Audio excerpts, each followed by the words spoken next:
Welcome to the Speaking Podcast. You can find all our episodes on speakingpodcast.com. We're also on BitChute and YouTube. You'll find the links in the podcast description. I've got 4 other podcasts: meditation, The Awakening, crypto, and learn Polish, as well as being a podcasting coach. You'll find everything on bio.link/podcaster. Be sure to give us a thumbs up, 5-star rating, and a review, as it really helps. Today, my guest from America, please welcome Sharyl West Loeung. Loeung. Apologies. It's a hard one for me. It is. Welcome to the show. Thank you. Glad to be here. So you might let the listeners know who's Sharyl. I would love to. Well, I am based in Texas, born and raised. Hopefully, I don't have an accent. I've worked very hard as a speaker to not have a Texas accent, though it comes out occasionally. And I've been public speaking for a long time. And when I say a long time, I gave my first speech in 2nd grade, and I realized that I loved it. I am not necessarily an extrovert, but I really loved being able to communicate an idea and see people respond to that idea. And I've been doing it ever since.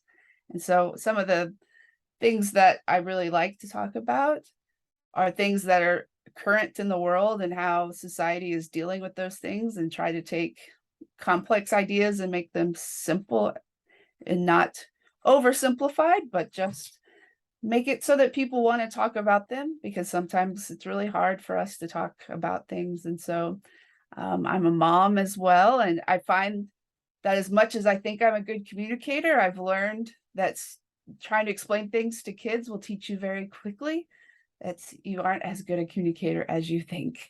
And so that has helped me hone my communication quite a bit. I'm a lifelong educator. I've been in both higher ed and in the high school, what we call K through 12 here in America. And I love being with people in transition. And so for me, that's been students for a long time. I've now moved on from higher education into more coaching and consulting and being with people just kind of wherever they are. So that's something that I've done for a long time in various ways. And specifically, my focus has been more recently, and I say that last decade or so, in diversity, equity, and inclusion, and in the intersections of how we are both different and have common ground, and the ways that our world figures out how to deal with those things. And so I like to speak on those topics as well. So that's a little bit about me. And also, I believe, a cat lover. I am a cat lover. I have 4. And I'm not embarrassed about that one bit. So I am a cat lover. Yes. I've had cats all my life growing up, but now, because I've moved from Ireland to Poland, I have 2 wild cats. They just hiss at me, but I'm feeding them, and they just come inside the door. They're looking in at me, and I just love watching them, play and just run around. So yeah.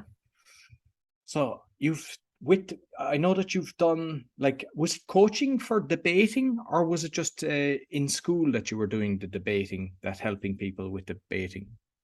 Both. So I started out really in middle school. So I was about 12 when I started doing debate. And one of the things about debate is that, and I didn't know this when I signed up, I thought, oh, I get to argue, is that you get a topic, and then when you go to compete, you have to do rounds on both sides. And so then I think that shaped me probably more than any part of my entire education. I have a master's degree, but my education was most formed by having to form a case on both sides of an issue and argue it well and with research. And so I started there. And then in high school, I really transitioned more into the speech side. It's the same tournaments that you go to. And I was already doing oration and extemporaneous speaking. And extemporaneous speaking is where you draw 5 topics, 3 to 5, depending on the tournament. And you have 30 minutes to write a 5 to 7 minute speech and deliver it from memory. And the topics are questions. So it might be something like, back, I will date myself a little bit, but it would be something like, well, I'll give a more generic one. So if it were today, it would be something like, will the US economy recover from the suspected recession? And then you would go in and you would give an intro and a body and conclusion. You would answer the question, and then you would say things like, according to the New York Times on July 1st, 2022, and give us an actual site. And so you'd have to memorize all of that. And so I got to be a speaker that could learn a lot of information and speak very quickly. And so that was another piece of my education that was very formative. And then when I graduated, I was hired back on by my own high school, another high school in my district, to continue to coach students. And I did that through college. I put myself through college, both coaching and judging and working tournaments and working camps. And then I stepped away for a little while, and then I helped start another program at another school a few years later. So excellent. I think everybody should learn to do the debating from both sides, because even now everyone has a belief system and they just attack each other. Whereas if you are trained to kind of like, because I've done it as a joke on speeches with a friend, because he believes man was on the moon. I don't. But then we actually reversed it. And I love that, because then you're really thinking of the other side. And if children were taught that in an early age, I think it would make society a lot better. yeah, and every tournament, win or lose, you get 4 rounds before advancing into what you might call a playoffs, but they're called out rounds.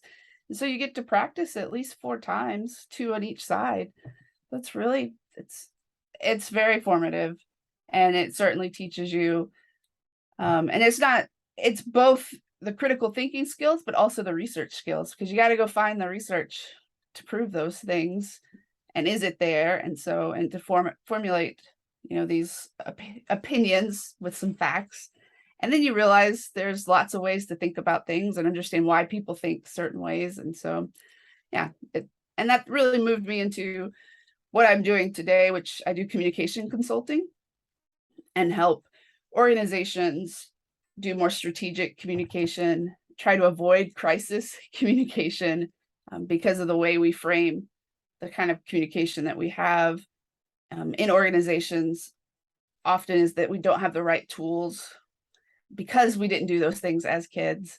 And so we send out a memo and everyone gets really worried because it's who's getting fired or who's in trouble because it's not clear communication. It's not done well. And so myself and my business partner, we try to help organizations put out better communication, whether it's in memos, whether it's in more intentional meetings and how we set up our staff meetings, so that communication is done with compassion and it's done what we call generous listening and generous communication, so that the rhythm of an office is such that people are hearing each other and able to kind of think in those ways, so that when the crisis comes, because there's always a crisis, right? You have the tool set to really communicate in a better way. Excellent. And the company is Kardia House, yeah? Kardia House, yes. Yeah. Okay. Excellent. So I know that you're a TEDx speaker as well, and it's Grand Junction. So is that in what's Grand Junction about? Because normally it's like TEDx, the city or whatever, but I've never heard of Grand Junction. Is that It in is there? a city. Mm-hmm. It's in Colorado. Okay. So it's about halfway between Salt Lake City and Denver. Okay. So, yeah. So I know I've listened to it. It was a very nice speech. Why grandma is losing out to Friendsgiving. So you might just talk about your journey of that, how you landed it, your preparation for your TEDx. Sure, I would love to. I feel like that talk really summarizes a lot of who I am and what I'm about as a person, but it also has a lot to do with my journey in understanding the communication that we were just talking about, and particularly through the pandemic, which I think really brought up a lot of how we were learning to communicate in a different space and with different rules in so many ways. And so that talk, we'll make sure it's in the show notes, but just to give you a summary, it's a silly name, but really the idea was that we had for so long, I think, gone through the motions of gathering in certain ways because that was the routine. So you get together with your family over the holidays or with certain people. And at times, someone probably doesn't feel like they really belong in that setting, or they have struggle in that setting, but it's just what you do. And then during the pandemic, when we couldn't necessarily, especially in the parts of the US, you couldn't go anywhere, you couldn't be, and I know this was true for you too, but you couldn't be with your family. You ended up making new connections in smaller locations. And then things opened back up and people had to decide, do I want to go back to my old routine, or do I want to continue with these new smaller local pockets, because our globalized world became very local. And so it's, do I want to go back to the rush of things? Do I want to go back to what it was? And so really it's a challenge to re-examine inclusivity and belonging in light of our traditions and our gathering. And so for me, it was really a kind of a call to slow down a little bit, because I think, wanted to kind of forget anything happened and move really fast. And so my process was that I was part of a speaker certification program called the Big Talk Academy. It's based in New York. And so I actually got to do a virtual showcase and workshop a really short bit of that. And it gave me some of the ideas. It's a fantastic program. And then I went through and found, this is what I recommend for people, I found a theme. And so that's how I found Grand Junction. They had a theme that really fit the talk. It was called Reimagine. I thought it fit what I wanted to do. And so I was able to pitch the idea and then really write a fuller, newer talk, because things had changed by then in terms of where we were with COVID. And it was a fantastic organization, event organizer. And so then I really leaning on my old skills of current events, had to rewrite, because it had been about 9 months and the world was in a different place, but the theme was still there. And so it was just an incredible experience, and one that I'm really glad that I got to take part of. Excellent. So I know, like, you've done events and you were helping organize speakers, but you're also planning your own event in, I think, November, bringing in speakers. So for those that are kind of want to aspire to organize their own events, because I've been to plenty of events and everybody would love to do it, especially when they see something going on, they'd always like to add their own little thing. So you might kind of talk about what your own event, what you're doing, but also the ones that you've done and the kind of hiccups that you kind of come across between getting speakers and the different things that people mightn't think about. Yes, I would love to. I am planning an event in November. It's called the Belief in Belonging Festival, which you probably heard some of those themes just a minute ago. And I've been doing event organizing also for a long time. I started pretty young as a camp director for students. And then at the university, if you know anything about what we call student life or student affairs, you're throwing massive events for students at Welcome Week, and you may have 2,000 students, and you're throwing a concert or vendor fair or all kinds of things. And so I got a lot of great experience at the university level, and all kinds of things go wrong, especially if you have several thousand 18 to 20-year-olds in a space. So I have learned a few things. One of the things that I would say, if you are looking at planning an event, is that you build a team around you that you trust, and that you don't try to do it by yourself or be afraid of collaboration. Because the more that you collaborate, it's not competition. It really is how you learn. And so asking other people how they've done things, trying to learn from other events, go to other events, observe, see what you like, what you don't like.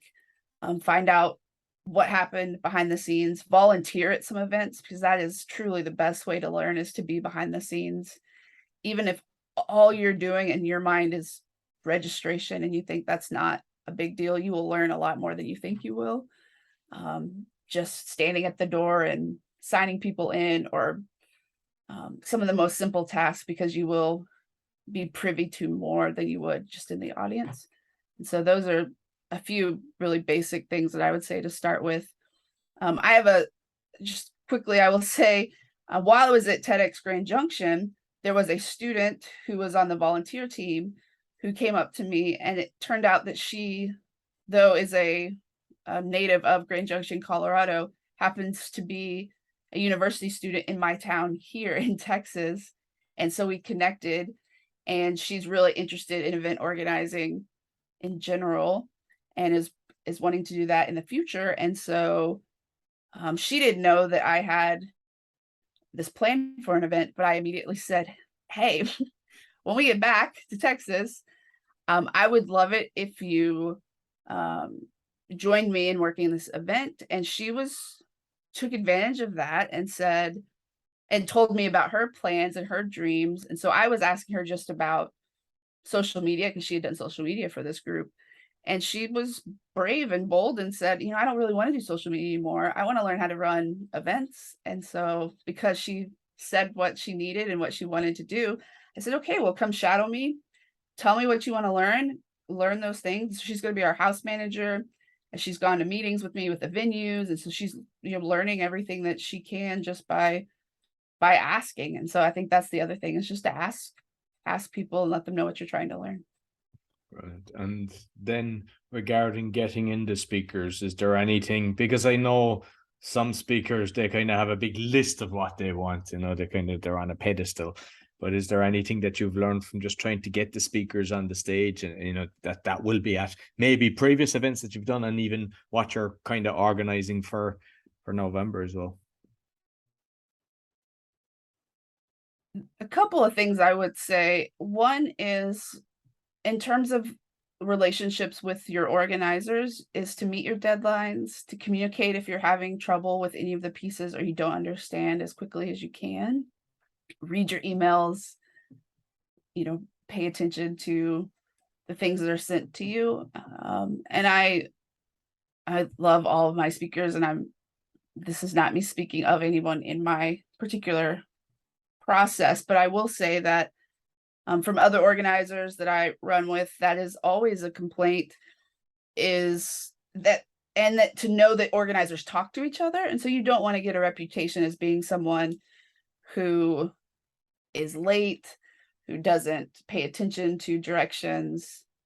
It's okay to say, I don't understand this, or I'm struggling. That's very different than just not paying attention, or just disappearing for a while and nobody knows, are you really working on this? Are you okay? So just to be honest and open in your communication and to pay attention. And then in terms of honing skills, what we're doing right here, start getting on podcasts, recording yourself, even if you're not on podcast, and watching yourself, which is never comfortable, but an important skill. As much practice as you can get, even if you're not booking events, getting in front of family and friends, finding coffee shops to do little, poetry, even if you're not into poetry, just, short stories, anything you can do to just keep being in front of audiences, even if they're small and you think this isn't significant, it's always significant, and it always helps you. Excellent. So, I know you talk about as well the relationship with writing and speaking, and obviously with your TEDx, you've done that, but you might just talk to let people know about kind of the writing of the speech, not just the TEDx one, but any of the speeches that you've done. Mm-hmm. Everyone, I think, has a different process, but it's important that you write and stay connected to it every day, even if you don't write a lot. Even if it's just some editing. There's a couple of different ways to do that. I really like the website 750 Words, which will keep what you write and send it to you, but it will track when you've written 750 words, and it just kind of is a motivator. And it doesn't necessarily have to be good writing, I think, is the other thing. Sometimes it's a brain dump. Sometimes it's just getting things out. Know that you will get rid of a lot of what you write, and that's okay, because you may only get 2 or 3 really good lines, but they may spur a whole section of what ends up being a really good part of your talk. So there's one particular part of my talk that people always bring up, and it's about hospitality and belonging. And that came out of a writing session where it was literally 2 sentences, and it's all that got kept. And people always bring it up now. And it's funny because it was, just these 2 little lines that I copied and pasted, and it was the only thing that got saved. And now it's probably the most popular part of my talk. So it may not feel like it's going well in the moment, but it's all part of getting down to the real idea. And then my other thing that I will say quickly is that you will probably write multiple talks at the same time and have to pick which one is the one you're doing right now. And so when I say get rid of, I don't mean actually get rid of it. Save it all, because you may have something else that's another talk for another day. So that's the other thing. Okay. And like, I know some people use Evernote. I can't for the life of me. I just find it Yeah. straight. I don't, but I don't love it either. Yeah, it just never worked for me. And I kind of tend to Dropbox. I put stuff on Dropbox, so that way then I can be anywhere instead of just having it on my computer. But is there any system that you use that you'd recommend? Similarly, I use Google Docs Yeah. so that I can get to it anywhere. Okay. Yeah. So, And I'll say version 0.2, 0.3, 0.4, and I just keep copying and pasting until I get to another draft, so I can go back to an older version if I get somewhere and see I like to see the evolution of what I've done, and then sometimes go back and grab a line that I dropped that I want again. But that's just kind of how I like it. that's a good idea, because what I tend to do is just kind of, I have the one version and just use it. I actually like that. That's a good way of doing it. That your original draft, because sometimes you could go on a tangent and end up talking about something else, but a lot of the stuff that was there would be relevant for something else. Yeah. So with the because I like, you've got the business, then you've got like the coaching. So like you're going into the speech coach. So do you market yourself, because it's more like the social media side? Because I love asking people now, because I'm bamboozled with it, to be honest with you. There's so much out there. Like, do you compress everything that you go into the one website with you and everything's there, or do you find that you're trying to keep everything separate? That is still the $1 million question. I don't try to keep everything separate, but I am often finding that it is difficult to keep those channels clear. And so as far as Kardia House goes, it really is the umbrella for everything. And so like the Belief in Belonging Festival is a partnership of Kardia House and another similar group called Abbey Research out of Philadelphia. And so those are 2 companies are doing this together. And so with myself and one of their consultants. And so, or actually their president. And so we're doing that together. And so that kind of is an umbrella. And then as far as speaking, that is a little bit of a one-off for me, but my speaker page is part of my Kardia House website. And then, I'm still kind of figuring out some of the marketing. I do have a separate page for Kardia House as far as Instagram and Facebook, and the Belief in Belonging, because it is just an event. It makes more sense to let it live on its own as an event page. But yeah, marketing is something I've learned a ton about in the last couple of years, as I think it is evolving very quickly and is always changing. So I'm always willing to learn, and I get lots of messages in my LinkedIn inbox with offers to help. So I'm learning. Yeah, I think if we blink, there's something new appears, and then we have to try to figure out that one. Yeah. Yeah. Excellent. Listen, Cheryl, thoroughly enjoyed our conversations. You might let people know, where can they find you? Well, I will tell you first, with this event that's coming up in November, we are going to live stream and sell virtual tickets. So wherever you are in the world, I would love for you to join us. And if you are busy or the time zone is a problem for you on November 5th, we will have a 72-hour delay, so you can watch it for 72 hours after the 5th. And you can find us on either Instagram or Facebook. It's Belief Belonging Festival. And you will find there the link to our Eventbrite page for our ticketing options. And then Kardia House is KARDIA house.com. You can also look both of those up on Instagram, Facebook, LinkedIn, etc.